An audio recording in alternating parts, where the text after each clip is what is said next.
शासकीय सुट्टी जाहीर करावी अशी मागणी रामभक्तांनी मोठ्या प्रमाणावर महाराष्ट्रामध्ये मला केली आहे। मी माननीय देवेंद्रजी, एकनाथजी आणि अजितदादा यांना विनंती करणार आहे की 22 तारखेला राम जन्मभूमीच्या या प्रतिष्ठापनेच्या कार्यक्रमानिमित्त जो अयोध्याला कार्यक्रम आहे आणि महाराष्ट्रातली जनता ही प्रत्येक मंदिरामध्ये वेगवेगळ्या पद्धतीने हा सोहळा संपन्न करणार आहे आणि संपूर्ण महाराष्ट्राचा ही मागणी आहे रामभक्तांची की सरकारने सुट्टी जाहीर करावी।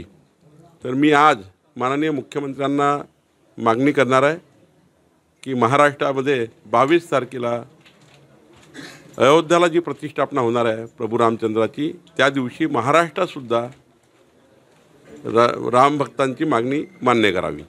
नागपुरात सुद्धा तशाच पद्धतीनं जो आहे तो दिवस साजरा केला जाणार आहे, विशेष आयोजन करण्यात आलं आहे। कोराडीच्या मंदिराचं काय विशेष आयोजन?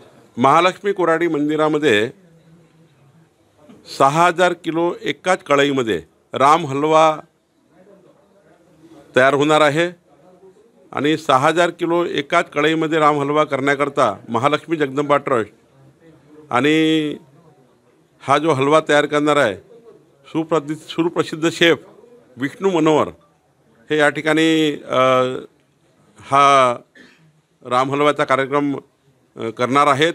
महालक्ष्मी जगदंबा ट्रस्ट आयोजित करणार आहे आणि एक मोठं आयोजन श्री महालक्ष्मी जगदंबा संस्थानामध्ये होणार आहे। नाही त्या भावना व्यक्त केल्या असतील, ह्या भावना आहेत, पण त्यांना हे माहिती आहे आणि हे देशाने ठरवलं आहे की ऐतिहासिक बहुमताने माननीय प्रधानमंत्री नरेंद्र मोदीजी 2024ला पुन्हा प्रधानमंत्री होणार आहेत।